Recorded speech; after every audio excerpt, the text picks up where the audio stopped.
Well, it is 6:45. I'd like to welcome everybody who is on the meeting here to the November edition of the Minnesota Woodworkers Guild monthly meeting. Thanks for joining us.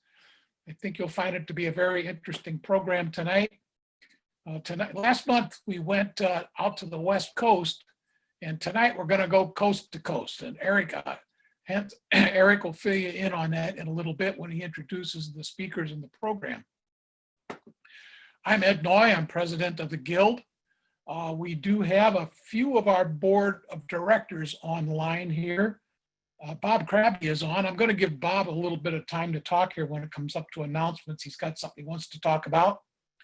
Our newest board member, Roger Christofferson, is on. George Lucas, I saw has joined, and our treasurer, Mike Nesnedal, is on. And if I've missed anybody else from the board of directors, I apologize. We currently have 45 folks on the meeting, and they continue to join. As you joined, you are automatically muted. We ask that everybody just stay muted until you have a need to speak. If there's something you just want to add to the program, you can do that via chat. Matter of fact, in a little bit, I'll be asking if anybody has anything on their bench they'd like to share with the group. If you do, please use the chat feature on. What's that? Can you hear me? Yes, I can. Yes. Is it me or is your volume really low? It might be my phone. Anybody else have trouble hearing Ed, or is it just me? It's just you, Mike. Okay. Not sure what's going on there. Okay, so if anybody has something they want to share here in a few minutes, it's what's on their bench, please drop a note in the chat box there and we'll pick that up and give you some time.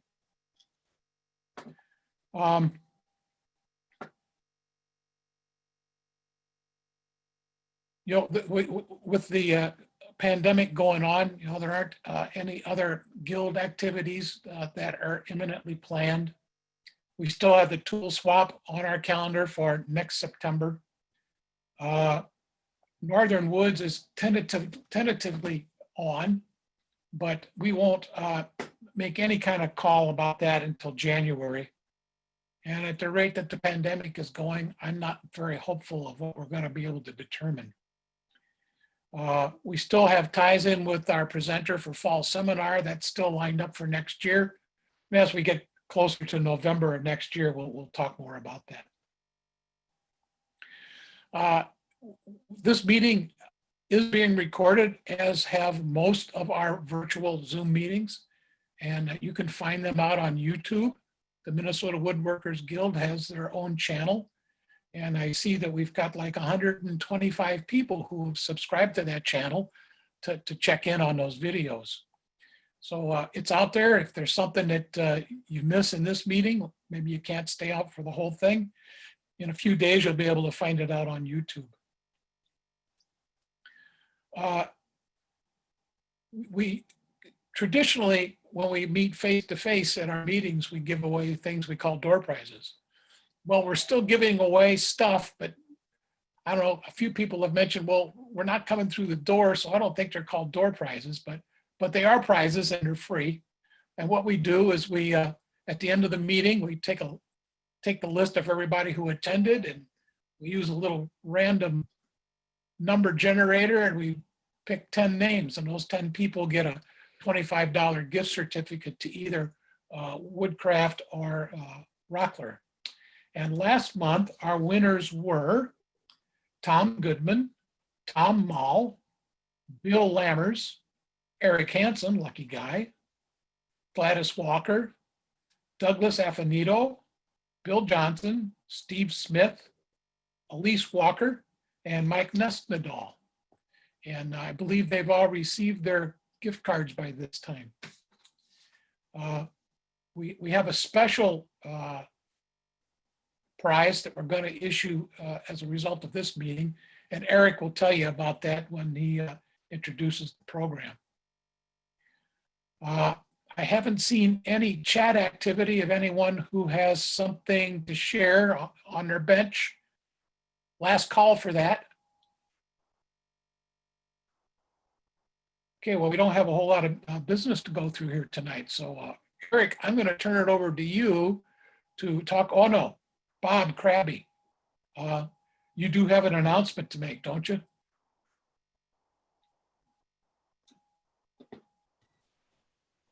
Yeah.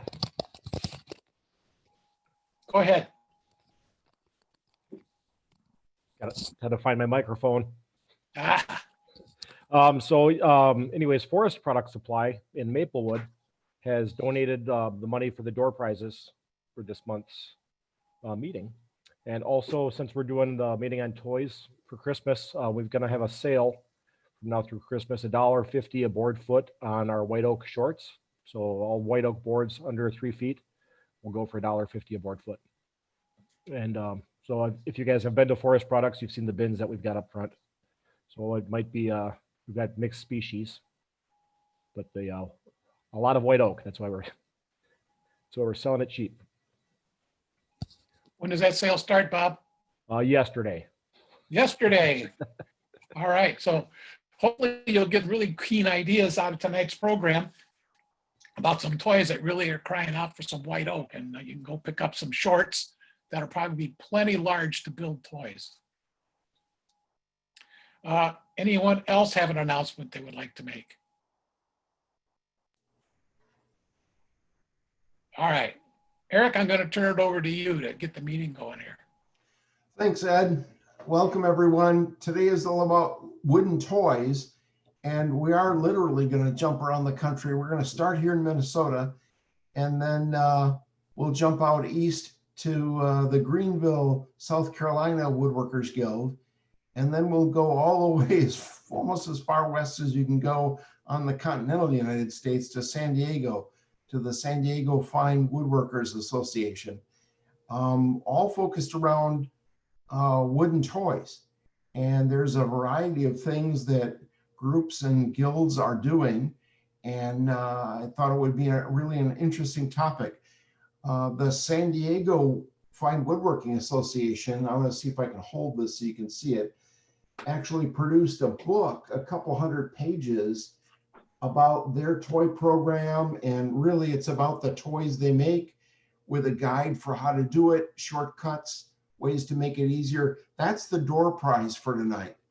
I'm not going to go into any more detail about the book because I know Jim Strawn, who's presenting later on, is planning on doing that and talking about the quality of the book. It is a great soft cover book. It's available on Amazon.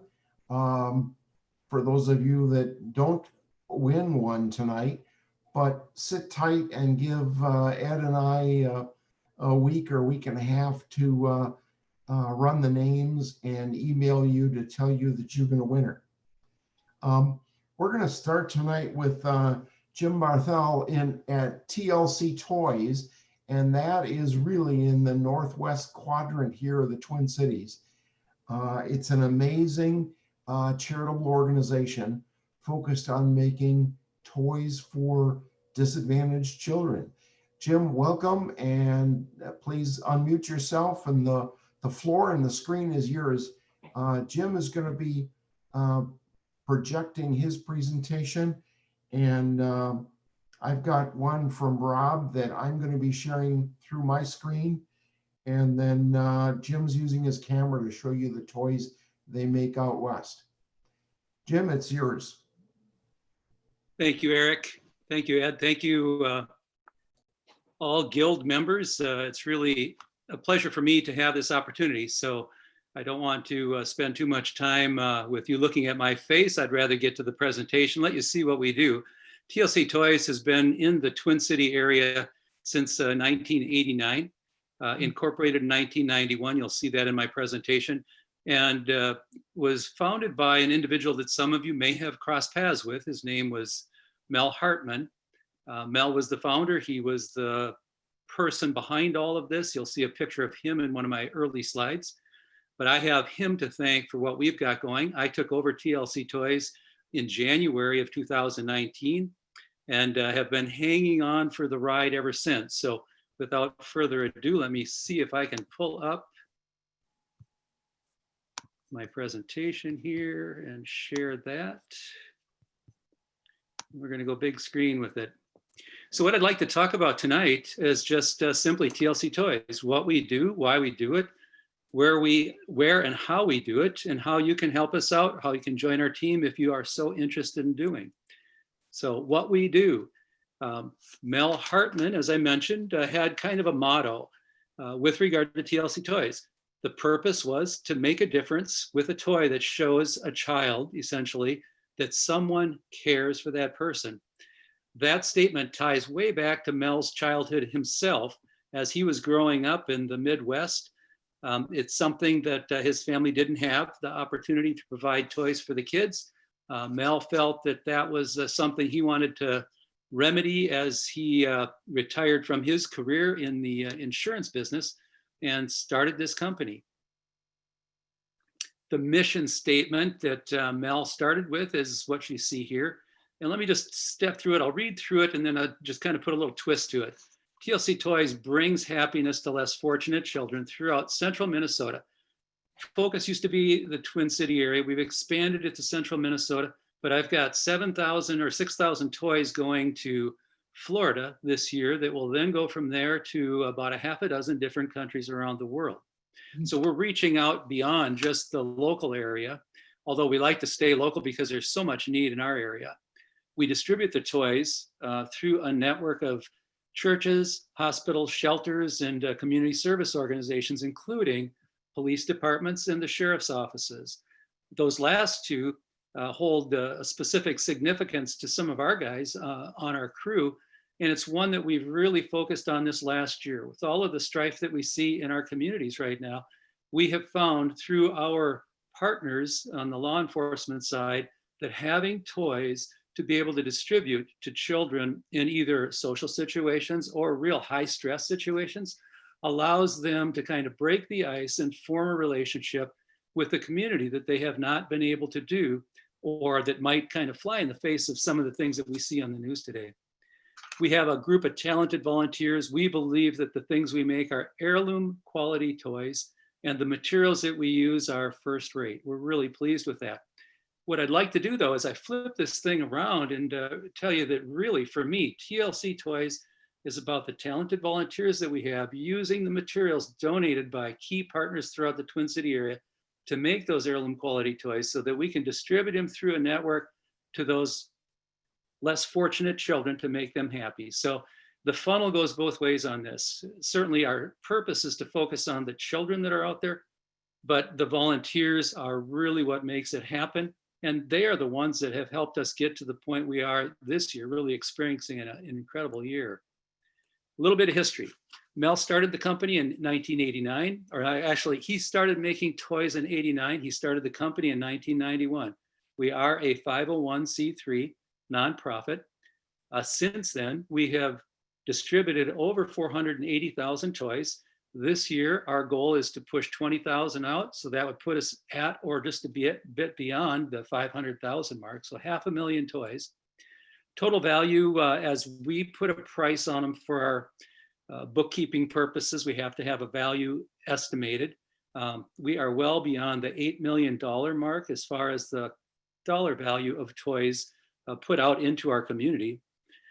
With an average cost per toy, and this is an important number for me.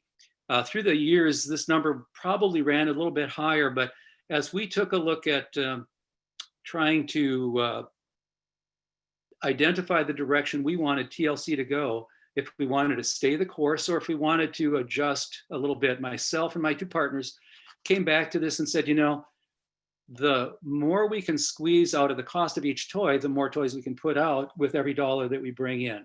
So right now we're at a point where our average cost per toy is somewhere between $1 and $1.25. What that means is that for the 20,000 toys that I mentioned that we're going to put out this year, that means I have to have a budget of $20,000. I have to bring $20,000 in. If my cost goes to $1.25 on it, now I'm up at 25,000. So from a management perspective, that's kind of what we're looking at. The majority of our toys are delivered to central Minnesota. Current leadership took over in January of 2019. Unfortunately, Mel passed away in March of 2019, so he never really got to see what we have done since, at least not here on this earth. So I trust that Mel is watching. A few things that I think are pretty incredible about our organization. I've had the pleasure of serving on a number of other not-for-profit boards. Every single one of them had a paid executive director, either part-time or full-time. We have no paid executive director. We have no paid staff. All of our labor is volunteer. The facility and the utility expenses are provided free of charge. My family owns the piece of ground that we operate on, the buildings and the equipment that's in them. So we're able to add that into the organization and keep our expenses low. The same thing was true with Mel. Mel operated this whole operation out of his home. And it was quite a tour if you ever had a chance to visit. He had a span-crete type of a garage. So the under garage in his house was all dedicated to TLC. He had a room off the back of that lower garage, which was part of the house. He had a room over that, which was also dedicated to TLC. He had quite a few square feet in his home where he had equipment running constantly, or at least 5 days a week on TLC type stuff. One heck of a dusty mess, but we at least can control that a little bit more. Components, let's see, all of the material that we use, the wood that goes into our toys is donated by local suppliers, businesses in our area. I'll touch on a few of those when I get to that slide.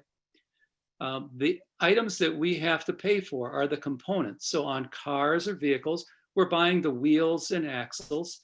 We also cover the cost of the expendables. So the abrasives we use in our sanders, the blades and so on our saws. Those are the type of things that donations will cover. As a just kind of a case in point on the wheels, this year we have just gone past 52,000 wheels and axles mounted on the vehicles that we've made. That's a big number. 52,000 wheels takes up a lot of space.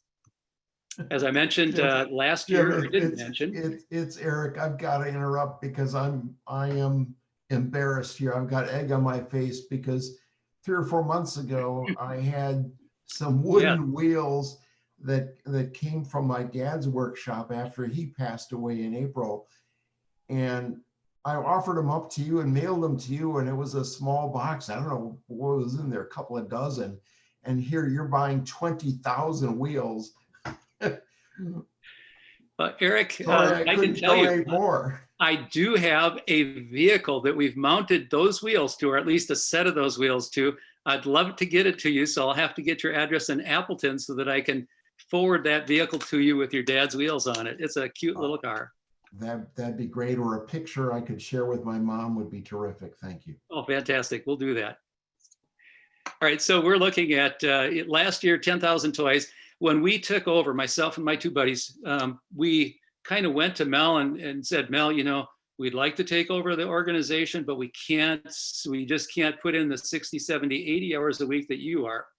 We're thinking 2,000 to 5,000 toys is kind of our goal.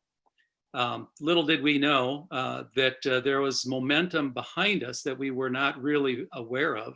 And that was the team itself and their desire to really get at it and keep going with what they had been doing for a number of years. So last year we put out 10,000 toys. This year we've got 21,000 we've produced so far. In fact, I was just looking at the numbers. We're approaching 22,000 toys with this last week's additions into inventory. 17,000 have either been delivered or committed or allocated for delivery. So within the next 2 to 3 weeks, we should clear the 17,000 toys delivered mark, and are trying to get to the 20,000 by the end of the year. So why do we do it? Well, I'm going to start backwards on this one too. One of the reasons we do it is because it is such a blast to partner with some financial donors that we have, people who really appreciate the cause. And one of the most interesting groups for me is the Optimists clubs around the Twin Cities area and St. Cloud, organizations that Mel had been partnered with for many years. And this group of people serves two purposes. They donate money to our organization, which allows us to produce the toys. And then they are the ones responsible for taking those toys and delivering them throughout their own communities. They have their own special interest groups that they like, and they want to have some say into where those toys go. They have been great partners for us. The Lions, we can find Lions clubs in just about every community. They are strong supporters, and as is UPS. We are on their United Way list for folks to check off. One of our key employees used to work for United or for UPS, so he has many contacts there.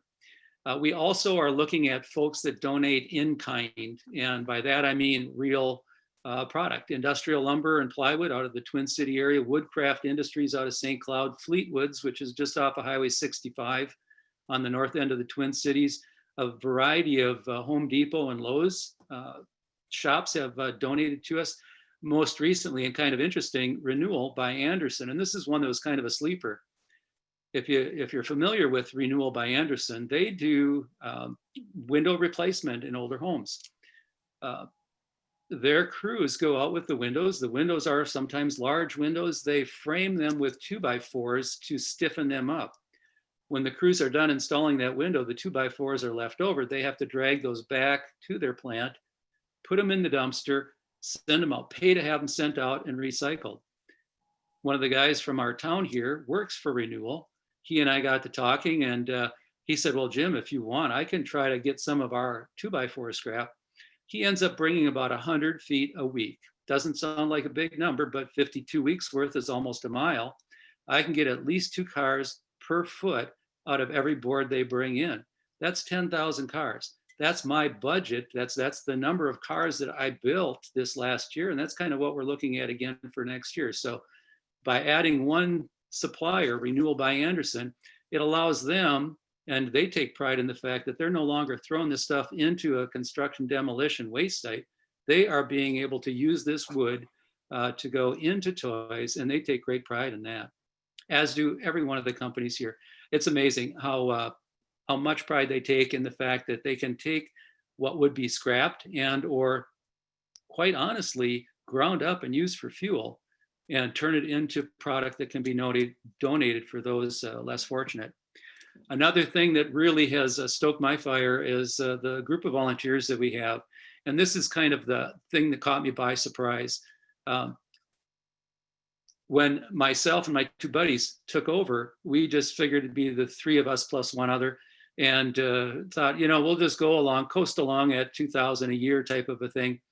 These guys came knocking on our door. They had been working for Mel for a number of years. They came in and said, hey, Jim, we want to help. What do you got for us? So we brought them in, and before we knew it, we were pumping the toys out pretty good. And like I say, last year, we ended up producing 12,000. We shipped 10,000. We thought that was pretty great. But these guys get so much purpose out of doing what we do every single day of the week. I've never worked with a group that has been as positive about what we do, has been as fired up and ready to come to work as these guys are. And it just makes it a blast to be able to work with those people. We've also teamed with a group that actually presented to your organization here back, I think it was pre-COVID, the North Star Scrollers Association. Gary Geist is my main contact there. They had presented to your group over at the, was it the White Bear Maker Club type of thing, Maker Space. They have been a great partner for us, and North Star Scrollers has produced, I'm going to say, I haven't added it up, but they're probably accounting for 3,000 to maybe even 4,000 of the items that we've put together this year, which is great. We supply them the wood. They cut to whatever liking we have, but we like to let them have some latitude in defining what the toy is going to be. We just need it to be safe. So that's the one thing that we work back and forth on. But all in all, great group of people at every point along the way. And then why do we do it? It comes right back down to the fact that what we do brings joy to less fortunate kids around the area. And that really is special. I'd love to have pictures of actual kids receiving our toys, but as you all know, there are rules and restrictions that prevent us from taking pictures of kids. So these are just some stock photos that kind of convey the feeling. So where do we do what we do, and how do we go about doing it? I'll show you a little bit of that. I don't have plans in that laid out here, but I can show you some of this stuff. TLC Toys, our production facility is located in Oric Township. And I can't see everybody's hands, but I'd love to see the hands of those who might even know or have a clue where Oric Township is. In my picture here, at the lower part where you might see my cursor, 229th Avenue, south of that is Big Lake, Minnesota. So if you ever go north, Highway 10, through Elk River, through Big Lake, you're not too far from our facility, but we are just across the street from Big Lake. We have 3 buildings on our facility. Wood shop itself used to be a cabinet shop. It's a 35 by 100 foot building. The furthest portion of it away from the picture here is a 30 by 35 piece that's a garage. We keep our rolling stock and other maintenance type items in there. The balance of that, 70 foot by 35, is our actual wood shop where we have all of our woodworking equipment plus dust collection and the other things that are needed. The 2 outbuildings that we have, what we call building 2, building 3, are both 30 by 100, and you'll see here a couple pictures of what we do with those. On the left-hand side, building 2, we store our raw material in this building, including cardboard boxes. All of the toys that we manufacture and ship go out in cardboard boxes. You'll see those in the next picture that I talk about. The wood that's closest to us, it's in the steel rack with the colors of orange and blue. That wood is all donated specifically for TLC Toys. Everything beyond that, down the line of the picture, is wood that my family has cut on our own sawmill, Wood Miser sawmill that we have, and stacked it, dried it, and put it in the shelves. You'll see another picture of that too.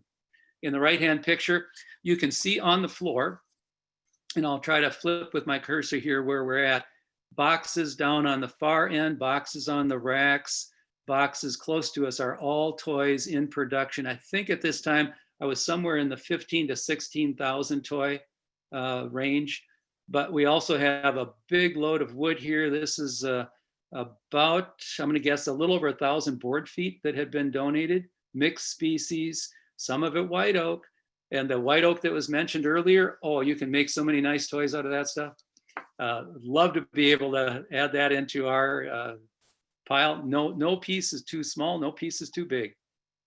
But all of the toys that we have here are stored on pallets. We try to focus on keeping the box sizes similar. We have 3 different box sizes that we use primarily. Sometimes a 4th one will get in there, but we try to limit it to 3. And I'm an engineer by trade, and so I tend to obsess over some of these things. We've redesigned many of our toys to fit the boxes so that we can get X number of toys per box, X number of boxes per pallet, and then have every specific toy type palletized so we know where they are and we know how many we've got just by counting the pallets. We've probably taken it to an excess, but it makes it very easy to manage when it comes time to deliver. This is a picture of the Wood Miser that we have. We were not using it that day. I was just cleaning out the shop, so I had dragged it outside. We've got logs laying all over our property that are waiting to be sawn, but we don't have anywhere to put them. You can see in the picture on the lower right, this is the rack that holds all of our own lumber, mixed species again, red oak, white oak, pine, black walnuts, cherry, birch, and a bunch of other species that is ready to use, but it's something that my brother and I as hobbyists just haven't been able to find the right things for. We will start pulling some of it and using it for TLC. That's something that we didn't go into this thinking about, but it really makes sense when you've got that much wood, and it helps us kind of sort through the not the best. You can kind of carve out the good pieces on a chunk of wood that might be a little bit of a lot of knots in it or whatever. You don't have to use those in the toys. You can use the good stuff there. And for us, a big piece of wood, if I'm looking at a 5.5 by 8 inch, that's one of the bigger chunks that I use for our toys. So we can get a lot of good pieces out of even a not so great piece of wood. Everything has a purpose. Here's a picture of some of the crew that I have just at the various places within the shop. You can see in the background of all of these, the shop. Upper left is one of my buddies that's on the board of directors. He's running the table saw. We've got 2 table saws, 2 Delta table saws. We've got a central dust collection system. We've got Powermatic planer, spiral knife type planer. We've got Powermatic and jet sanding equipment. We've got a couple different router stations. We've got a multi-router that we use for finger joint on the treasure boxes. I'll show you a photo of one of those later. And then we have various glue up stations. So the picture top center, you see a couple of our guys gluing together the little sedans that we make. It's one of the it's a nice toy, but very simple in design. And that makes it very easy. Here are some of the toys, but also just kind of an identifier, or a listing of the volunteers we have. I've got 8 gentlemen that come out to our wood shop on a twice-a-week basis. We only work officially 2 days a week. I'm out there a little more often because I tend to be out in the warehouse counting boxes and moving stuff around. But the folks that come to our shop are pretty well trained to be able to run any of the pieces of equipment, and they can do so safely, which is a big thing. We also have 4 individuals that have shops of their own at home, and they can do just about anything that we have. In the center line of pictures on the right side, you'll see a skid steer and then a road grader. One of our folks does both of those out of his own shop. We've worked together on the design for that. He comes out to our shop and spends time out there as well. And so we have good communication back and forth, but he's produced quite a few of each of those just on his own. The bottom row is what the North Star Scrollers, part of what they have been providing to us. A small race car, it's a 3-slab glue up. The number is cut on each side, the outer slabs, and then the center slab will have a figure and or other unique characteristics to it. One of the things that you see, the 2 middle pictures on the left side, is just showing how we go from 2x4 to the simple pine cars with the drilling and holes and painting to dress them up a bit to really make them a nice, classy toy, even though it starts as a simple piece of 2x4 material. We also have individuals that are involved in the painting, and most of the painting all of the painting is done off-site. I've got 7 different people that are involved in painting the 10,000 cars that we put together. Every one of the wheels on those 10,000 cars is painted. So that's 40,000 wheels that get painted, one color or another. We like to mix the colors around because on toys like this, that color differential is something that just draws the attention of the child. So it's something that we think adds to it. TLC used to do dolls. When we took over, we had 1,100 dolls to clothe and box and prepare for distribution. So we have a few of those still on hand, and we had 3 to 5 folks that were doing the sewing on the clothes and knitting for these dolls that we have. I'd love to be able to find an alternate function for that group, but right now we haven't been able to find that. So we're going to lose those great individuals. And then lastly, I have painters of a different sort. One of the gals on our team used to teach painting at the local high school. And when she found out about what we're doing, she was all in. And I'll show you a picture, one of my last slides, that really lit her fire. So recently, and this was actually probably 6 months ago now, I took 100 box tops, and this is our treasure box or our jewelry box. I took 100 of these box tops, they're a hard maple top, over to her. And 3 days later, she called up and said, Jim, I'm done with this first bunch. Do you have any more? And these are nice paintings. She does a great job, but she just goes all in, 100 of them in 3 days, which is pretty incredible. So all told, we have somewhere in the 30 to 40 folks that are volunteering on our team. It's a distributed network. There are many of them I have not met, but folks on my team have met them. So again, here I've got a couple pictures talking about TLC Toys. How do we produce what we've got? Well, it's pretty straightforward. If we get a 2x4, we're going to run it through the bandsaw, trace a pattern on it, run it through the bandsaw, drill the holes in it as required, sand it, route the edges on it, and then paint it to get a really pretty little toy. If we're looking at something like the jewelry box, I mentioned a multi-router. You can see the box joint that we have here. The multi-router allows us to clamp the pieces up and use an indexing fixture to drop the router for the first cut, lift it back, move it down, index it down one slot, and just step through these things. We can produce a lot of very accurate sides in a very short period of time. The top and the base itself are usually 3/4 inch plywood or 3/4 inch hardwood, not plywood, 3/4 inch thick. And then we do a routed edge on the top of each of them. And on the top piece, we also do kind of a rabbet cut on the bottom so that the top will drop into that opening and nest in there. We put feet on the bottom of it and that piece is done. So very straightforward. We produced about 2,000 of these treasure boxes in this last year, which is a lot of pieces. Here I've got a workstation set up and I'm going to use my cursor on this one. The piece that we're making is this pickup truck, which is right in the center of the picture. On the pickup truck over here on the far left, I've got the cab unit, which is made up of 8 pieces glued together. One of my folks takes all of the pieces home. He'll take hundreds of pieces home. He'll take, let's see, 800 pieces to make 100 of these cabs, and he'll glue them up over a weekend. It's just something he likes to do while he's watching TV. He probably can do it in his sleep. We also generally are working with material that's not quite thick enough for us to get the full depth of our engine block. And so we'll glue a couple pieces together. We like to have a nice, good hardwood on top. We'll use something like this one's got poplar on the bottom of it just to fill the gap. Drill it for the buttons for the headlights and the radiator cap. The sides are whatever material we choose to use. The base is always a very hard hardwood so that we get good anchor when we glue the wheels in. Fenders are cut out of hardwood that's got good grain strength because, of course, one of the things that we're always worried about is dropping a toy and breaking something. So we stay away. We pretty much use either oak or maple for the fenders.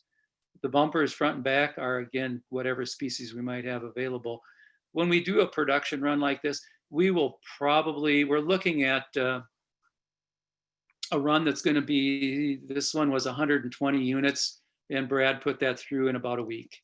And so it's something that one guy doing all of the elements of it can push through pretty quickly with the equipment and stuff that we have in place.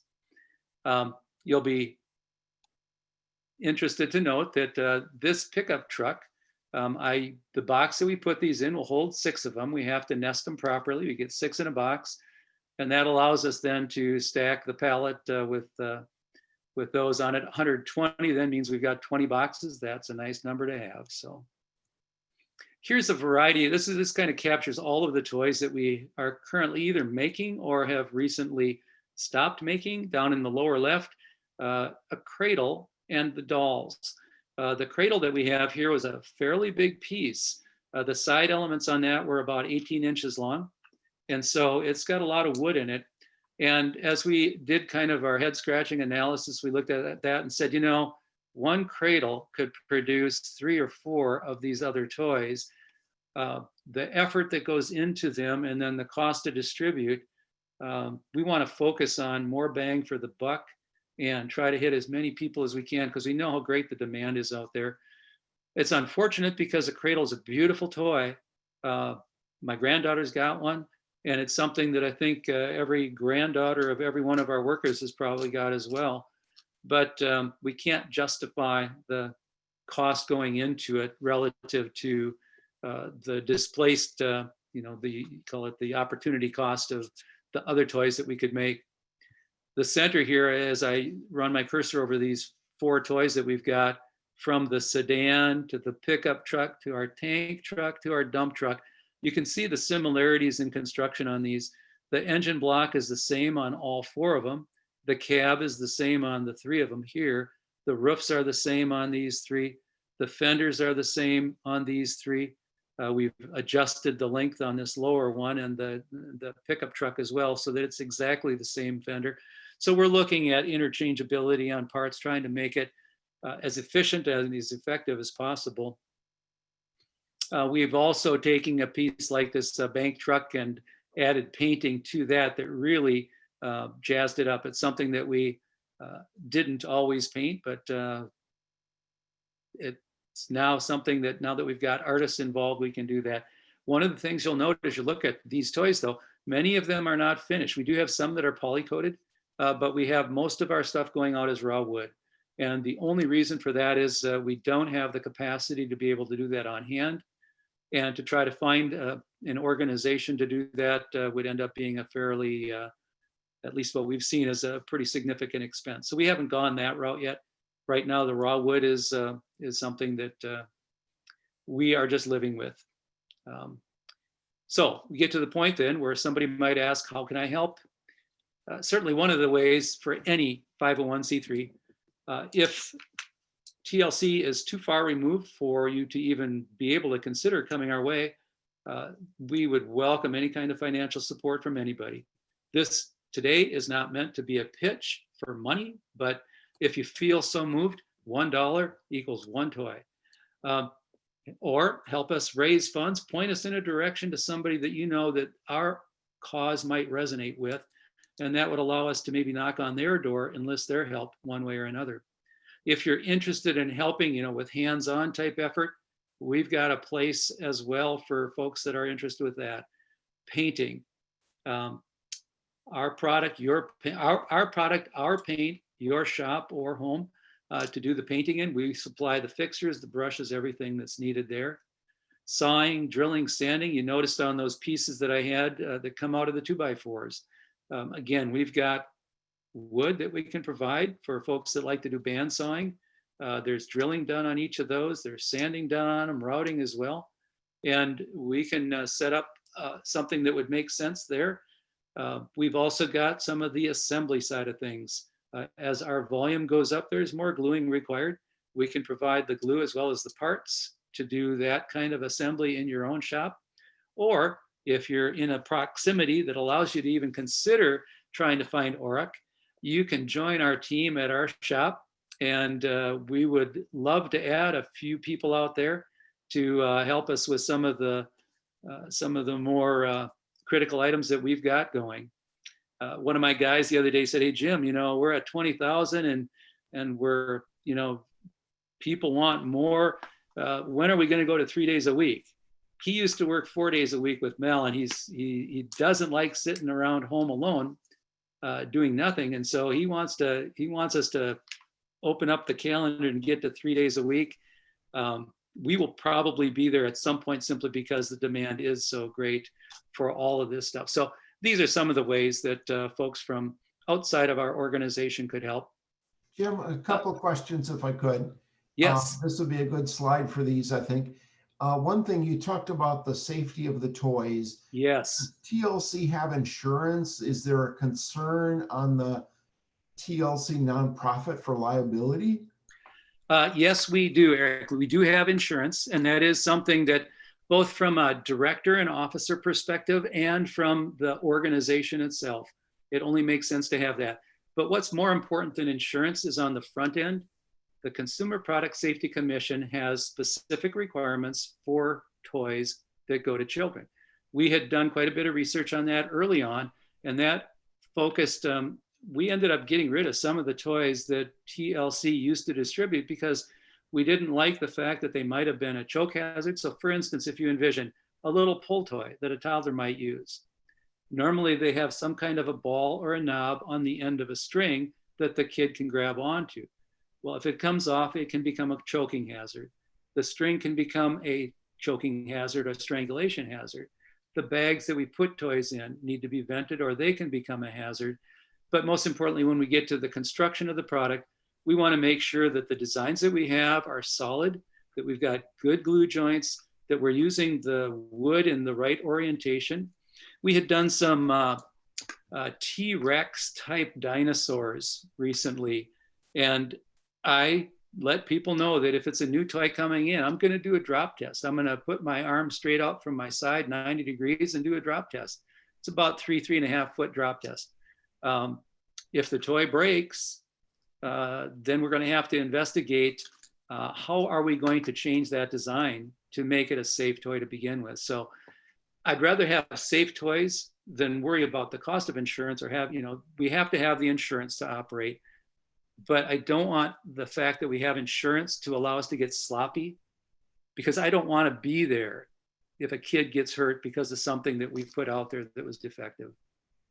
Great. I don't want to have to answer that question. Another question, Jim, someone that must have some familiarity with TLC. Are you still working with prisoners in one of the local prisons, or has that program stopped? Excellent question, Eric. And there are very few people that would have the history to even be aware of that.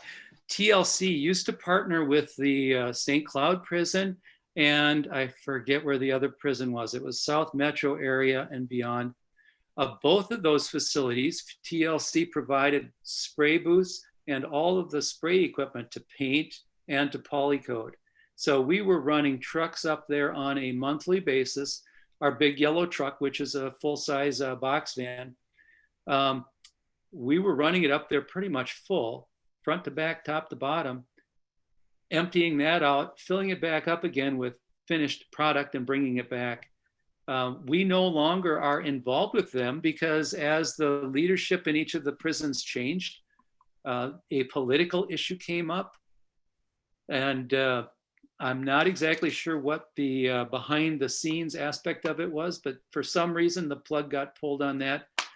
We did not get our spray booths back. We got all of the broken spray equipment back. Not sure where everything else went, but we no longer have that capacity. And that was one that was really a beautiful piece to have. And from the folks that used to deliver into those organizations, we know that for a fact that the prisoners, the people that are there for whatever reason, really enjoyed working on TLC Toys product. Just because it gave them something to do, they got value out of contributing to society at whatever level they could. So it's unfortunate. That was a great system to have. Makes sense. Couple other questions. One is you talked about people in this group might be able to help out with work that they would do in their own shop. Yeah. If I recall, when the first couple of times we talked, you said someone in your group would be able to deliver wood and materials and pick up finished products. Is that still the case, or do people need to be thinking of transportation too? If it were, within a reasonable distance, when I said that, I was thinking right now we are delivering within the metro area, I'm going to say. We could deliver and pick up within the metro area. We would have to set up the timing of it to be convenient for both parties, but we certainly could do that. If we're talking about Grand Marais or somewhere, Crookston, way outstate, we might not make that run too often, but we certainly could talk about it with anybody who is involved and or interested in any part of the state. Great, thank you. One other question that came in, and that is, with the loss of the cradles and the dolls, Yeah. your toys seem that they might be boy oriented, or are there other toys for young girls, or do you find that that's not an issue? That is a question that we talk about, if not monthly, every other month. The reason that the artist came in and is so important on the various items that we have, when we look at our offering, that observation is exactly right. The toys here, the cradles and the doll, were really the only thing that you could say is truly, made for a girl. Although the jewelry boxes / treasure boxes are something that we feel really appeals to children of any age. Painting the bank trucks turns a vroom vroom truck into something that has a little artistic value. Crayon buses work well with children of any age, and of course toddlers. Some of the things that we have here, it's a hard one to deal with, and I'm looking forward to the other two presenters to find out how they've maybe dealt with that as well. When we're looking at the volume, that's one of the things that kind of drives what we do. But I would welcome any thoughts and ideas from your team and anybody else on what product might make sense as a substitute for something we have here, or in addition to what we offer, that would be appealing to both boys and girls of all ages. My last slide, I flipped it a couple times here. Let me just get to this one. Again, I can't put pictures of kids receiving toys, but this was the closest thing that I found to that. Many of you are probably familiar with Mary Jo Copeland, who is the president or the founder of Sharing and Caring Hands down in the Twin City area. We have delivered toys to Mary Jo year after year for quite a few years. I had the chance to meet her last year and showed her one of, at the time, the new painted treasure boxes that we have. So this might even be somewhat of an answer to your question on the boys and girls side of things. Mary Jo saw this treasure box with the painted top and she just said, "Oh, this is beautiful. Would you mind if I kept it on my desk in my office?" And I said, "Well, you know, gee, Mary Jo, you know, you can do whatever you want with these things, but I'd be thrilled and pleased if you were to do that." When I shared that comment with the gal that painted these things, she just melted down right there to know that somebody of the stature of Mary Jo Copeland, who is so philanthropic in all that she does, would have that much appeal or find that much appeal in this piece that she painted. It really made her feel good, but we also felt that was kind of an endorsement that, you know, this is something that any kid would treasure. It doesn't matter whether they're boy or girl. It's something that has an appeal all the way around. So that is the end of my presentation. I want to say thank you for putting up with me droning on like that. Would be welcome to answer any questions either now or as they come up. You're not done quite yet. This creative group has got some suggestions for you if you got your pen and pencil handy. One is the idea of animal silhouettes. Could be a toy that would be great for boys and girls. Yes. And the other is, have you ever considered a set of dishes for the girls to play house with? We have dishes is not something that has come up. One of the things that we are playing with is PEG dolls, PEG dolls. And it's essentially dolls that are shaped as little people, both male and female, and painting them to make kind of a little family set that we would group together, and you'd get a full family per bag type of a thing. But dishes we have not looked at. We have done some little chairs, you know, kind of doll furniture type stuff. But it's one that it's like we're giving it into the unknown. You trust that the child receiving it has a doll to put on the chair. And we'd like to give something that is in and of itself the toy and not just that makes sense. A piece that they would, an accessory to it. So yeah, excellent. I'm not seeing any other questions at this point, Jim. Thank you so much. This has been really well, you're very welcome. Amazing story, and you guys do terrific work, and absolutely wish you the best. Thank you very much, Eric. For the guild members here, I'm seeing some applause, muted microphones, but hands applauding all over the screen here, which is great. For guild members, we'll have a way that you can contact Jim and TLC Toys. We'll figure out how to do that on the website. But in the meantime, let's jump now to Rob Barhorst in Greenville, South Carolina. Now, first of all, I've got Rob's presentation, but he's got to be on the screen and wave and say hi. And if you remember a few weeks ago, it was kind of cold and kind of nasty here in Minnesota. And this guy was bragging up and down about the weather in Greenville and how warm it was. And it was like, you know, Rob, maybe you don't have to present. I don't know that your mic is on, Rob. I believe my mic is on. Excellent. We can hear you now. All right. Well, let me introduce myself. I'm Rob Barhorst, and I happen to be the past president of the Greenville Woodworkers Guild. And also I am co-chair for the past 5 years anyway, of the toy program.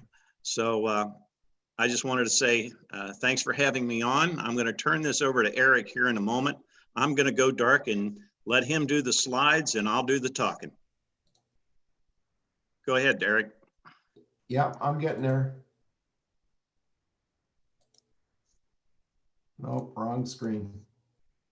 There we go. There we are. Next slide, if you would. All right. Well, we are the Greenville Woodworkers Guild, and this happens to be our education center. We sit on 6 acres, and this is our facility. Next slide, if you would. We were founded in '81, so next year marks 40 years. And of those 40 years, 35 have been building toys. And the facility that you just saw a picture of was we moved into in 2010. It's about 24,000 square feet. It's 100% air conditioned. You need that in the South. We have a machine room, assembly areas, hand tool rooms, lumber sales, classrooms, libraries, a 300-seat auditorium. So we're excited about the facility and very proud of it. Next slide, please. But before we do that, just everybody fasten your seat belts. You're about to see 5 or 6 slides of this fantastic facility. Well, I don't know about that. You're not going to see a lot of slides of the facility, but I'll talk to it. We are an all-volunteer organization. We have about 850 members, give or take. We are a 501c3 organization. Next slide. We are open and supervise the shop, all volunteers, 7 days a week, Monday through Friday, 9 to 9, Saturday, 9 to 5, and Sunday, 1 to 5. Next slide, if you would. Let's talk about the toy program. Like I said, it's been in existence for about 35 years. We have 3 project leaders. And the reason we do that is we start building toys the 1st of April. And we stopped building toys the end of March, or end of November, I mean. And that's every Tuesday from 9 to noon. So that's a big commitment to say, I'm going to be there every week on Tuesday to build and support the toy program. The program itself is 100% sponsored and funded by the Guild itself. We do not go beyond the walls of the Guild for any funding. We are self-supporting in that regard. We start with an organizational meeting in March. We notify members that the program's going to start. If you'd like to participate, come and join us. And so we get together and we talk about ideas. We talk about lessons learned, you know, what works, what doesn't work. You know, there's some wonderful toys that you can build, but they're so hard to build, you can't build but 2 or 3 of them. So we'd like to make it something that can be built. We service about 14 organizations only. We don't, you know, we hit their particular needs. And so if any toy is new to the build, you have to at least build 14 of them so that one goes to each organization. Like I said, every Tuesday from April 1st to November, we're there 9 to noon building toys. And then we begin delivery close to the first week of December. This year has been a little challenging because of the COVID, but we've still managed to do a few toys. Nothing on the scale that TLC does, but we enjoy what we do. Next slide, please.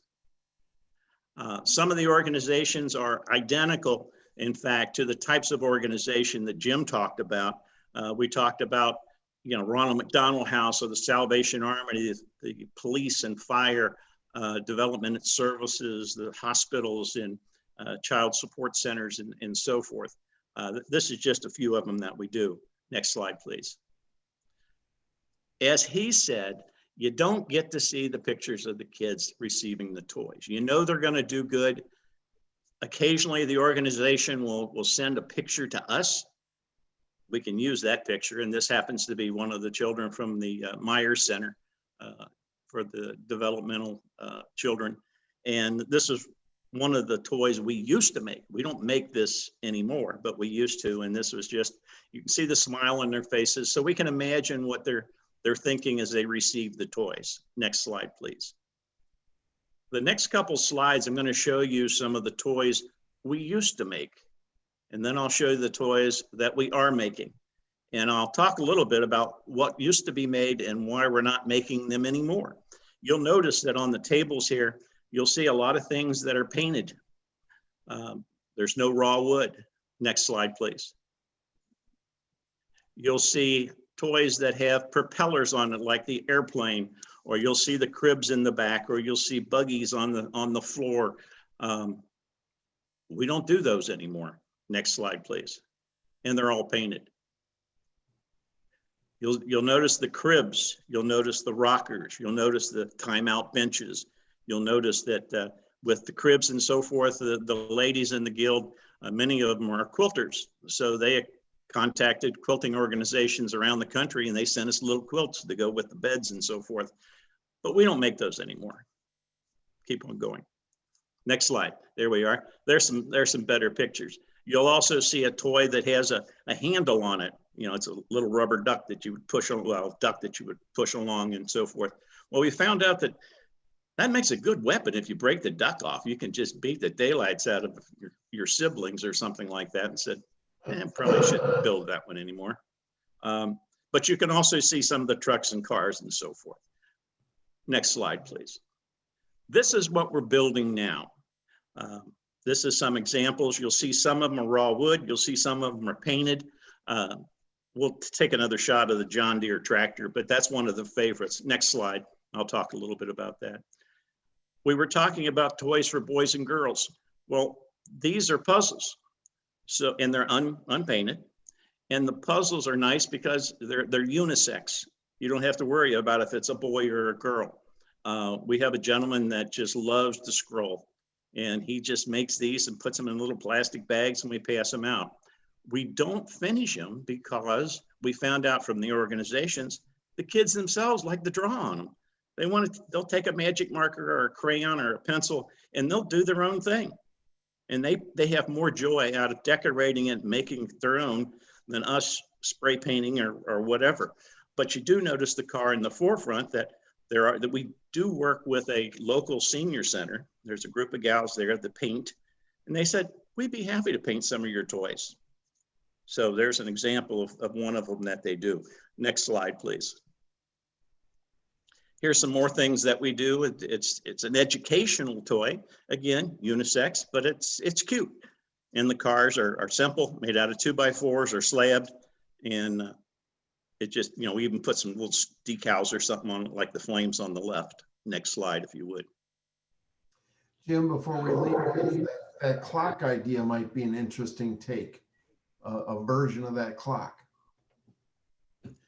Again, simple toys. I saw something similar to that. These particular ones we're using stains and just a simple finish like a shellac or something of that nature. Next slide, please. This is one of the biggest hits. It's a whiteboard. It's about 12 by 18 outside dimensions. And we provide this with a couple erasable markers, and the kids just love them. And the other thing that you're going to see, and you don't see those big toys, the beds and so forth, and some of the reasons we don't do that anymore is we actually ask, you know, our customers, the hospitals, the children's centers and this kind of stuff, what works and what doesn't work? What do they want and what don't they want? And you got to understand your audience in that regard. And the kids, in many cases, are in a hospital bed, or they're traveling from out of town, or they're physically not able to deal with some of these more complex things. So they might be working on them in bed or something like that. And this is a perfect item. Next slide, if you would. You talked about the crayon dogs. We happen to build them. We give them each a name, and it's simple, but they really enjoy them. Next slide. Somebody developed a little Batman car in the airplane. Again, they're small. You know, they're probably 6 inches in length, but very well received. Next slide. There's the John Deere tractor. The local John Deere store actually donate the paint, so we have official John Deere green on our tractors, and that's always been a big hit. Next slide. Here's some more of the scroll work. and he does a fine job. The puzzles are great. You know, he builds hundreds of them, and again, we don't have to worry about if it goes to a boy or a girl. It's a puzzle, and they enjoy working on them. And again, some of them we do finish. Next slide, I'll show you. We take these to the local center, and the gals will paint them up. But other ones we leave unfinished, and the child themselves can take and draw on them. Next slide. Here's some more scroll work, and I don't know if you can see it, and I'll show you on the next slide. You'll see a pig, a bear, and a frog. Forget the cats and the dogs. Next slide. If you really look, the word bear and pig and frog are actually within the outline or the silhouette of the animal. Kind of neat little things. The guy is talented. They almost look like they could be articulated the first time I saw that. Yeah, well, they're really not. I just set them apart when I took the picture. Yeah, very ingenious. Yeah, those are great. Again, some of the simple toys that you were talking about, made out of a 2x4, are small pieces that are glued together. But again, we do them unfinished. Next slide, if you would. Trying to show the variety you talked about. I think you had the same race car. I don't know where, you know, some of these patterns are shared. And the next slide will actually show the inside. If you want to go to the next slide, you can see the silhouette of the driver and the steering wheel and so forth within it. And that's a glue up that he does, and which is kind of neat. The other car, one of our other members found it in a book and said, hey, I can make a dozen or so of those. And so that's what he ended up with. Next slide, please. You were talking the pull toys and the little balls and so forth. We made sure that the balls were bigger than what they could swallow, so it doesn't present a choking hazard. And the strings are such that they shouldn't present an issue. And we also rely upon the organizations, because again, this is going to hospitals and other organizations, and they know what age is age appropriate for the various toys. Next slide, if you would. Here we're showing some more varieties and the sizes. Some are really small, some are a little bigger, some are painted, some are not. Next slide, if you would. You'll also see that some of them are like an alligator before, had wheels on it, or those little teeny cars are not, they're small, but they're such that they're not a choking hazard. And the other ones are just painted up as the people saw fit. In many cases, these are scraps of wood that you can put together in such a way that makes a nice little car, and the kids really appreciate it. They can put it in their pocket, they can hold it in their hand. And like I said, many of the children are not in a position to be running around and playing on a table. They might be on the floor, or they're in a hospital bed and so forth. So that falls into that category. Next slide, if you will. Rob, a question that came up is, are your wheels all wood, or are some of them plastic or rubber? Everything is 100% wood.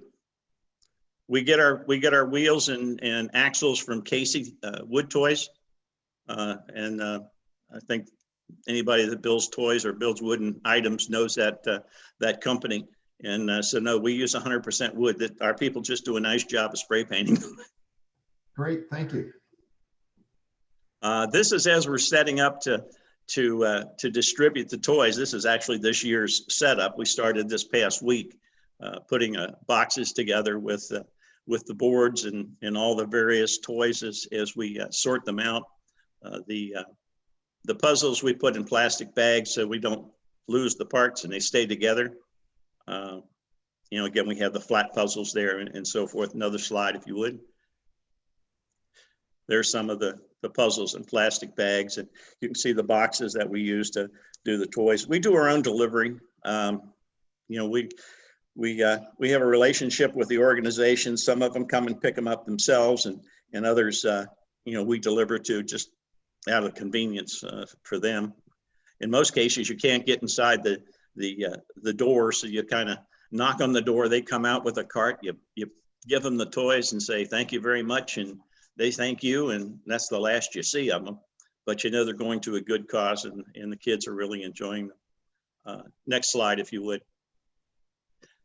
Again, a more overall view. This is one of my other co-project leaders, sorting things out. Like I said, we service 14 organizations, and you know, we ask people that if they want to build a toy, they have to run it past the review group, which is myself and the two other project leaders, and say, is this a safe toy? Is it buildable? You know, and how many you're going to build, and so forth. And if we all agree that that's something we want to do, we let them do it. We don't dictate necessarily what toys are built. They can come forward at any time. So we have some of the stock ones, like I said, the John Deere tractors and the crayon dogs and the whiteboards and so forth.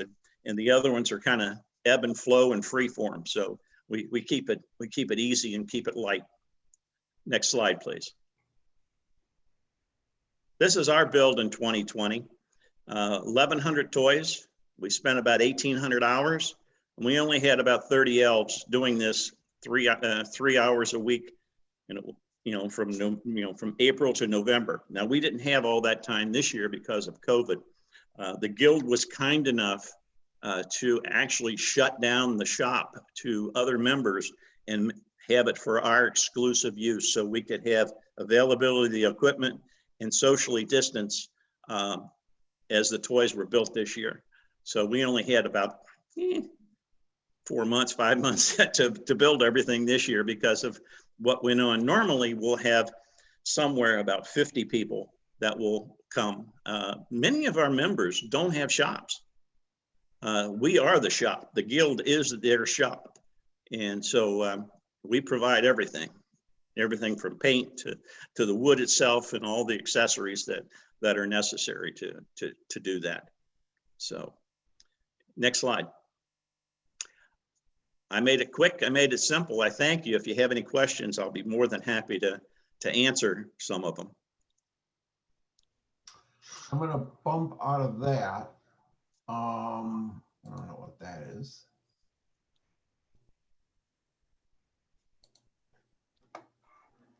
I'm not seeing other questions on the chat. If anyone's got a quick question for Rob on what South Carolina does, that's great. We could do that now. Then I've got a note here that Jim Strawn from San Diego has joined us. Jim, can you unmute yourself, please? I'm seeing more applause around the line here. Thank you, Rob. Appreciate your presentation and your group's great work. Thank you so much. Are we ready to go on? Yeah, Jim, we are. So the show's going to be yours. Okay, I'm gonna start over the workbench, and we'll get started then. Okay. You got it, Mike? Yeah, can you guys see him now? Yep. You want, okay, can you make him the speaker? So he's in the middle? Ed, can you do that, please? I don't think I can do it because I'm, Ed Noy, you're muted, Ed. Yeah, we're good to go. So then if you're watching and you want to see Jim's camera larger, you want to switch to, I think it's called speaker view. Go ahead, Jim Strawn.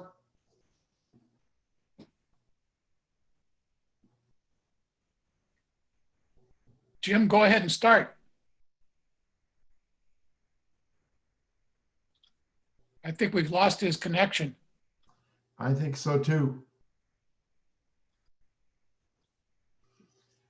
Let's see if we can get that back. Maybe he's dialing in. While he's doing that, if you can see, I'm holding up the book that the San Diego Fine Woodworkers Association has made. As I mentioned earlier, it is 200 pages, color photographs, lots of drawings, template pieces that you can use to make all the toys. And as Jim told me, the most valuable part is the final third of the book. because it gets into the philosophy of making these and how to do that. Jim, are you back on? He's connected, but he has no video showing. Okay. Rob, are you still on the line? There's a question that came in late for you. Rob Barhorst, if you can unmute, please.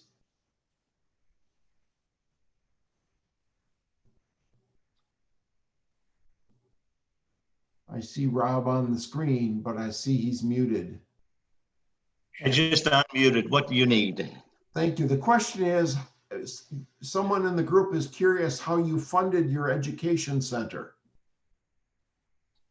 We were fortunate enough to have a benefactor that gave us some money to obtain the building. It was on a tax sale.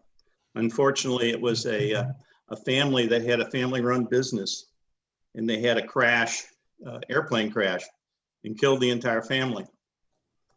And so they helped us purchase, and then we took and did a fundraiser within the members to finance the rest of the building.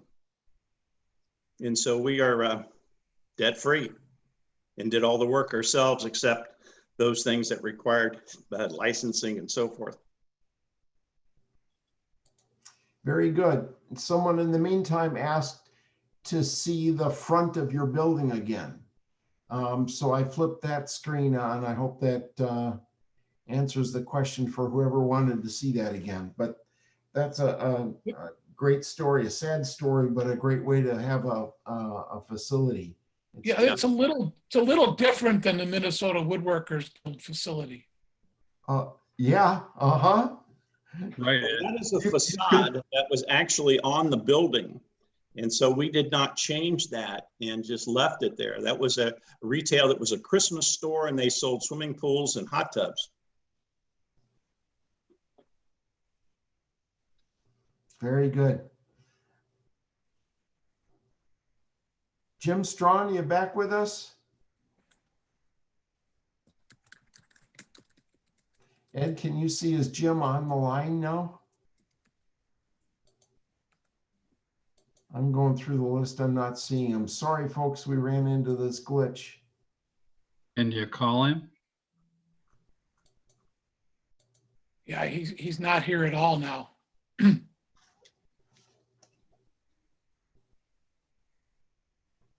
He had a pretty choppy looking video signal to start with. I think we've just lost him. Yeah. Let me mute and you tap dance for a second here, Ed, and I'll see if I can reach you by phone. All right. Yeah, I was certainly really impressed with the TLC operation. I had no idea we had something like that in the Twin Cities area. Of course, I consider it the Twin Cities area. It's only about 10 miles from my house, but for a lot of you guys, it's way out in the country. But I think it'd be a great program to get some folks interested in. As Eric mentioned, we will get all the contact information from Jim and provide that. We'll send it out in an email blast once Eric has a chance to get that together. And that way you can contact Jim if you've got any interest, or can provide materials or funds or anything of the like. While we're waiting, did anybody dream up something they wanted to share with the group here tonight?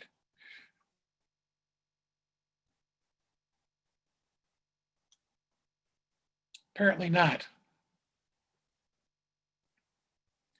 Well, I thought personally this is a good time of the year to have this particular meeting, because maybe it can give some of you folks some ideas about some toys you might want to make for special kids, for Christmas. My special kids are not getting toys. They're each getting a loft bed system that's about ready to kill me out in the shop. But I'm not going to bore you by sharing that with you. I see Eric's on the phone anyway.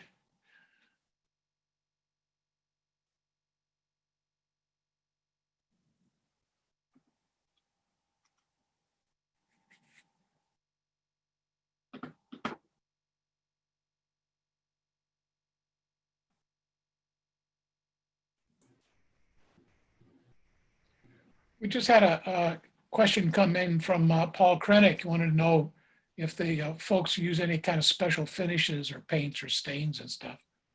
I see that kind of topic often in woodworking forums on the internet and also in magazines. Just about any finish is food safe once it's cured. I think it was Jim mentioned they use shellac. Shellac is actually a food grade finish. For those of you who might not know about it, it's also, if you get a package of candy and it says confectioner's glaze on it, that's shellac. So shellac is a good finish for that kind of stuff. One thing you want to stay away from, especially on toys, is water soluble finishes. Now, water-based paints are okay because they cure, but you don't want to use like watercolors or tempera, stuff like that, because it'll redissolve and make a big mess when the kids are chewing on it. This is Rob. We use acrylics like on the puzzles and so forth. We do use just normal spray paint on the other items, and they're perfectly safe. Yep, because those are water-based to start with, and then they cure out, and then they're not soluble, and they make good finishes. Okay, I see Jim's, looks like he's back with us. Hey, we just took a little vacation. Yeah, we just went for a short walk. Something great meeting up. Welcome to my little shop here, toy shop. I spent all day at the Guild making toys and teaching toy making class. And I thought I'd go over a few of the way I teach toys making and how it's organized when the students come in. If you want me to do something else, ask. That sound like a good thing to start with? That's a good thing to start with, Jim. We are having considerable problem with your connection. It's very skippy video and very poor quality. Well, I paid my bill. I don't know, but this is California. We do have problems here. Yeah, we do. Let me try something else real quick. And my technician, Mike Lewis, is going to adjust put a new tube in or something. yeah, that's right. Let's give it a try, Jim. How about if you You start can't hear me. talking about your program? Oh, okay, yeah. San Diego Fine Woodworkers have been in the toy business for about 25 plus years. It was started by an elderly gentleman that passed last year. He was over 92 years old. And he was the godfather of the toy program in San Diego. And he managed what we call the Wednesday Toy Group. And they meet every Wednesday for about 4 hours. There's about 12 to 13 of them. And they build toys. And they're also the ones that wrote, I'll show you a book in a couple minutes, wrote the book and gathered all the plans for the toys that are in our new book. Charlie was the one that, when we came up with toy designs, we took the design to Charlie. And Charlie, as the aerospace engineer, would go through the toys and make sure they were safe. And once you get in the toy making business, as many of you know, it's kind of different from any other wood project that this toys you make go directly in the hands of children. So you really have to take your time in designing the toys and assembling the toys to make sure they were safe. In a few minutes, I'll go over some of the toys that we make. And I'm sure tonight you've seen several examples, but ours are tried and true. Some of these toys have been made over 2,000-3,000 copies of them. My toy program, or our shop's program that we build at the Guild, is a little bit different. We actually have 2 days a month, second and third Tuesdays of every month. We spend the day there making toys. And the shop is open to anybody that's a member of the Guild that's been through the introduction class and the safety class. It costs them no money to come in and build toys. If they want to take a toy home, I have asked for a $5 donation. Other than that, that's the cost. I'm pretty good scrounger. I can go out and get wood in the community. And we get a lot of support from our sponsors, our club, woodworking organizations in the county.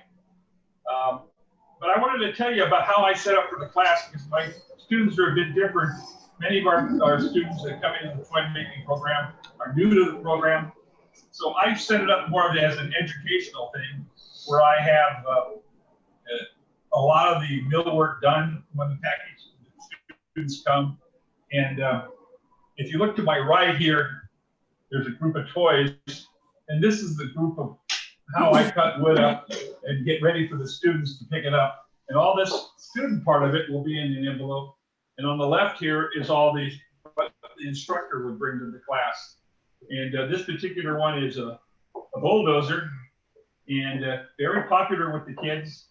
And this is what I would take to class. And I have a set of plans, and they can cut the plans up. They're theirs to do with what they want. They can use those plans to put on the in with this glue, adhere them to the thing and cut them out, or they can use these little forms with sandpaper on the back that holds them in place so you can mark around them to mark out the bulldozer. It's really a neat toy, and like many of our toys, it's a challenge for some of our newer woodworkers to build, and it's a pleasure for many of our advanced woodworkers to do. I don't know about your guild shop, but it seems like every time I go there, the drill bit or the bandsaw blade that we have is not quite up to my standards. So I tend to package up when I go a little thing of drill bits. And if you notice, the drill bits here, and that corresponds to the figurehead. And they know when they pick it up that they need this bit to drill the hole for the little figure here. And if you notice the figures, I have a whole package of them. One of the guys, the wife is an artist, and she does hand paints every one of these figures. And you never know. I have the students reach in and grab one. You never know. This one right here is a Hawaiian with the leaf necklace. And the next one, this one happens to be a guy in bib overalls. So you never know what you might have for figures. But so this is how I package things together when we do toys. I have, before the virus, I would have anywhere from 12 to 18 students every time. Now I'm only allowed to have 6 students at the shop at one time. And so we're working through that, and hopefully after the virus, we'll be back up to speed. Also, as part of the toy program, as the people come in and use the shops, I asked them to donate some time back to the shop, and we do shop improvements. We made vice sheets for all our bench vices, and that got some hand tool skills up to date by making those. Different thing, we made mallets. Shop needed mallets, so we made some weighted mallets. And also I have a project of little portable workbenches I make. That was another shop day class. Hold it a little higher. Okay. I know it's heavy, but It's a little portable workbench, and it's very good for our shop members that live in condos or apartment buildings, that type of thing. And they have to pay for the materials on that one out of their own pocket. But it's a different thing. Once you get the group of people coming to the shop to do toys, you can sometimes get them to do something different and help the shop out. And so we may do shop improvements. In a minute, I'll show all the toys. I've probably seen most of our toys, but if you haven't seen our book, and I'm not trying to sell a book to you, but Charlie, like I said, our godfather of toys, was the person that put this book together. And I know we've all seen toy books that are they have fancy pictures and some drawings in them, but this one has more than that. It actually has drawings that make sense that you can actually build toys from. And in the front, it has a section about safety and about the finishes you put on the toys, the choke hazards on the toys, all that's in the book. But what's really good about the book is the back of it. It tells you the safe way to make wheels, safe way to drill, make jigs, and it really takes the mystery out of toy making. And the book can be had on Amazon, Look up constructing wooden toys, and I think it's about.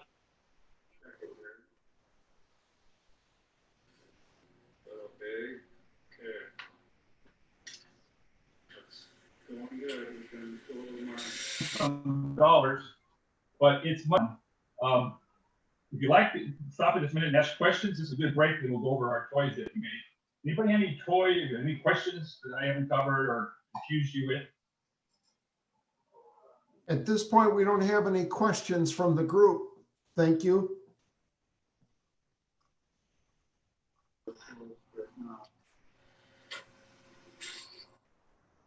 Okay, so what we're going to do now is all kinds of toys. This is the toys that have been made in my class in the last year or so.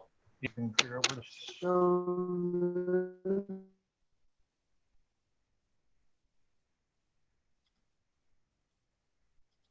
There we go. That's pretty good. We got hippos that move. We got alligators that do the same thing. We got actually plural with a mixture of new woodworkers and experienced woodworkers. I try to team people up into a new and old and work as teams. I feel that I've kind of shied away from one group making the wings, let's say if you're making a plane, another doing the body. I like to have every student go through every process of it. So one to their own home, and another have a toy like this hippo, and you're cutting bodies out of 8-quarter lumber. You got to be aware of some of the students as they get older or that are challenged for height, just challenge and overall strength, that you can't expect an older person to stand there and cut 25 of these hippos out of 8-quarter wood. So that's why I like to have every student do every operation. The train is probably one of the most, let's see if they see the train. Yeah, I think so. And it's one of the most popular toys. And he made these bees for the county spelling bee. You normally gave them trophies, but we had the president of some bank come through when I was doing toys. And he asked me, our president of our club agreed that I would make bees for them. And I thought 1 or 2, it turned out to be over 40 bees. So you never know what we're going to do. This is one of the favorite toys. Michael's son or grandson has this. It's a forklift that goes up and down, and it's a neat toy.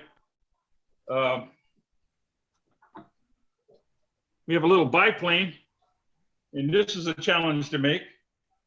A challenge for anyone to make, but it's a challenge to teach someone how to make this. And this bus is pretty cute. This bus happens to be a copy. As the people built it in the class, they had so many people, and then they started making these dolls represent kids in their family. There's a set of twins with red hair here. There's grandma here. There's dad here. And it's kind of fun that the people have actually made the bus and decorated the animals, or the animals, the people liked it through life. We made high chairs and cribs. They're very nice. We actually got into laser engraving on that. And those of us that believe in hand tools had to shake our heads and learn how to do that, which is a challenge. No matter who you are and what your skill level is, there's stuff out there to learn. And here's another interesting tool that just came to me. It's the Spirit of St. Louis. And this came in a box of pieces. People donate toy parts to me.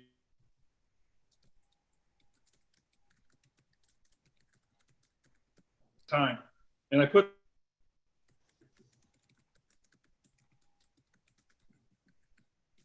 together in this Spirit of St. Louis. And I'm going to try to make this toy next month in the toy class. And it's a Charlie Bierman would tell me if he was still alive that toys is fun. It's supposed to be fun, but you need to keep your mind on it, design the toys well, and put them together well. So that's about all I have for you. I can answer questions about. I'm ready for a question. Right now, we don't have a question.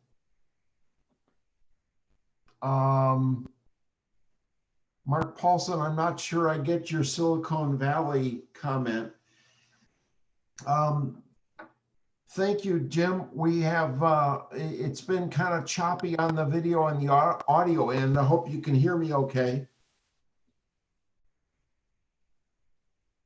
But we sure. I don't understand. It seems like the Zoom things all start and end the same way. Frustrating. I can hardly wait for this virus to disappear so we can get back and have regular meetings. And, Yeah. Meet your friends that you haven't seen for 6 months. So That's for sure. But I on behalf of the Guild, I want to thank you for presenting tonight and for arranging a cameraman. I think you're the first one tonight that's had a camera operator, which is awesome. And they are more an indentured servant. and I can't tell you how many beers it took me to condition me for this job. Oh, nice. Look, you've got your book. Oh, yeah. Please put that in your library if you have a library. Yes. And yeah. I hear that they're part of a raffle prize. Thank Gary Anderson for helping arrange that we could buy some books at wholesale. And as I said at the beginning of the meeting, if there's someone online here that doesn't end up being a winner, you can buy the books on Amazon, Constructing Wooden Toys. The other thing that I'd encourage all of our members to do is go online, Google San Diego Fine Woodworkers Association and look at their website and look at their shop, and they've got a video tour of their building. It's really awesome, and it's an outstanding club with a lot of cool things going on, as we have here in Minnesota. They have. It's just their weather's really, really different this time of year. Yeah, it's terrible here. It's terrible here. Let me add one more comment. Since we've opened our guild up 3 years ago, the overall makeup of our club has changed.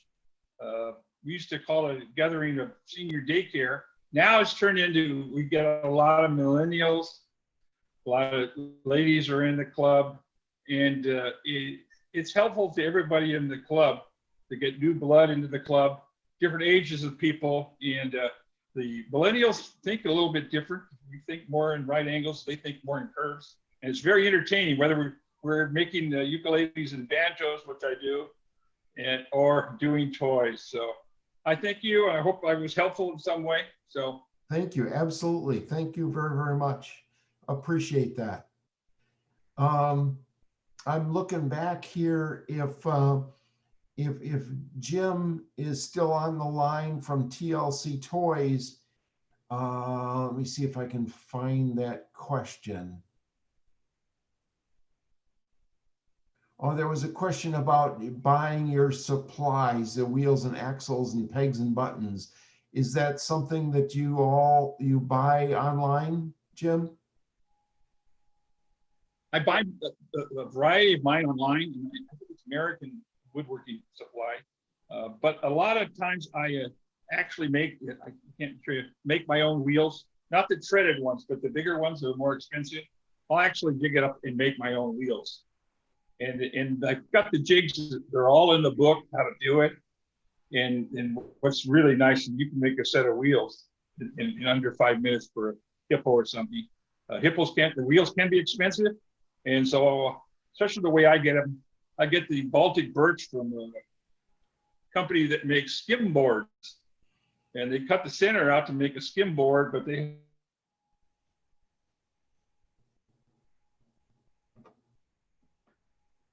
No, very good. I think we lost him. Ed, back to you to wrap things up then, I think. Do you want to talk about the December meeting? If you have some good once every information 6 months or so, I'll pick up a bunch of yeah. material and the ends. Say, Jim, we're having extraordinary difficulty with your connection. We're gonna mute you and wish you a good. Oh, okay. Tell you what, I'm gonna fire my audio technician.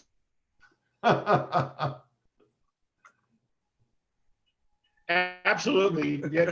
Fly a plane, but he can't.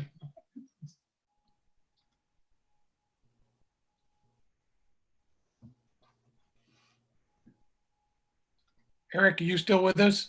I am. All right. So you want to talk about the December meeting? December is going to be a different version of our tour and social. We obviously can't do a tour in December, yet we're going to try and put together a fun woodworking yet social event. So plan on attending the December meeting, third Tuesday of the month, and bring your own beverages and your own holiday treats to snack on during the meeting. But be prepared to share them virtually.